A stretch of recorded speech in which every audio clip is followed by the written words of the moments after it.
The situation we're in now, where we've been living through a succession of crises and overlapping crises, they have all been affecting our lives and our livelihoods. And if we take the example of climate change now affects every part of the world. So it's interesting listening to your discussion about vulnerability, but soon everyone is going to become vulnerable to the impact of climate change. Because the issue is, we do have, we're talking here in the context about journey. We know where we want to be. We know what the goal is, the destination. We are just not fast enough to get there. And this is the problem we have in tackling climate change and biodiversity crisis and others. If you look at the experience we had recently from the COVID-19 pandemic, where we changed a lot about our lifestyle and how we responded to that. But the problem with climate change and biodiversity loss, for instance, we knew that was coming for so many years. And when you were saying that the transition is going to take time, the problem is we don't have time. We're running out of time because all the scientists and experts from around the world, particularly through the Intergovernmental Panel on Climate Change, they say that we are running out of time. To achieve the Paris Agreement and to achieve the Sustainable Development Goals, we have around 7 years, basically, to 2030 to do that.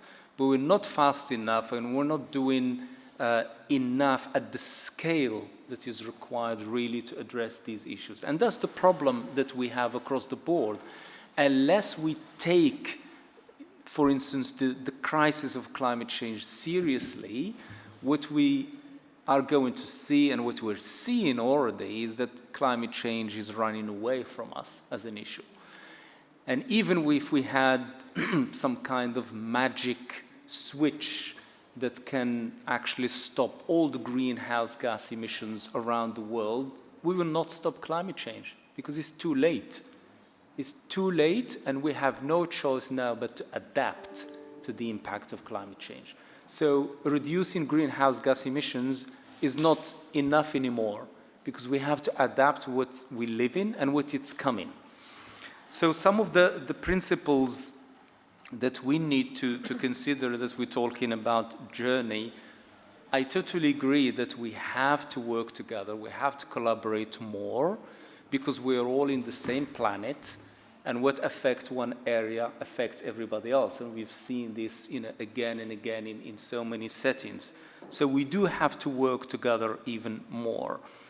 And I think as Lorna, you were talking about the transition, and I agree, we are in a transition. We have to change so many things. The model that we've been using for consumption and food production has to change.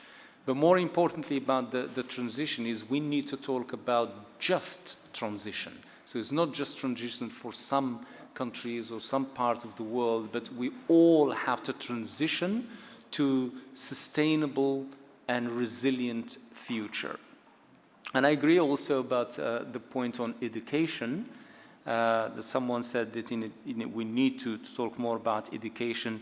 It's true, because we need to raise awareness about the issues that we're facing. And education across the board, not just for children, for adults as well, because we are not all aware of actually the situation we're in and how it is evolving so quickly and how we need to act quickly around that.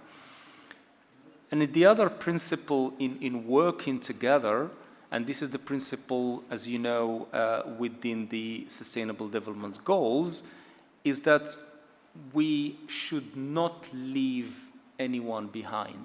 We all in this, we have to help each other in terms of technology, in terms of knowledge, in terms of tools and everything that we have to address the issue together. And it's true that there are communities, like in the context of climate change, who are more affected than others, who are more vulnerable than others because they don't have the means to respond to the impact of climate change like others have. And the other point I would make also is that we have to take responsibility as individuals as well. This is, the climate change problem, for instance, is not just a responsibility of the UN or responsibility of government, it's a responsibility of everyone, because at the end of the day, we, the people, because of our lifestyle or how we use natural resources, that's the impact that we have on the environment, on climate change. Because what we do and our choices, the choices we make, really matter, and they do matter a lot. Greenhouse gas emissions don't come just from anywhere. It's how we live our lives and, how we move around, the energy that we use, the water that we use around the world. These are the things that affect our environment, nature, and our lives. And it's true now that we are at a stage where we need to talk more about the solutions and less about the problems, because we know what the problems are. We need to talk more about what we need to do to overcome these problems and what is the future we want to build going forward for us and for generations to come. And we really need to focus much, much more on the solutions.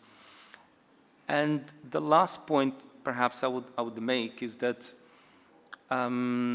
we need to think more about multiple benefits, because the world is not made in isolation. Things are connected in the real world. And therefore, our plans, our strategies, our voices have to be also connected. So unless we do that, we're going to keep working in isolation, in silos, and we're not going to have the impact that we really want to see. So we talk about communities, about countries, about institutions, but we really need to change our mindset and say, we're all interconnected in this, and therefore we have to act in that way. And we also have to think long term. So it's not just short term and what we can resolve now, but what we can resolve in the long term. So there's so many points, and I hope just this very brief point, add to the discussion. I said I'm fairly new to this, so I really look forward to the discussion and the point that will be shared around, and happy to come back and share other points. Thank you. Back to you.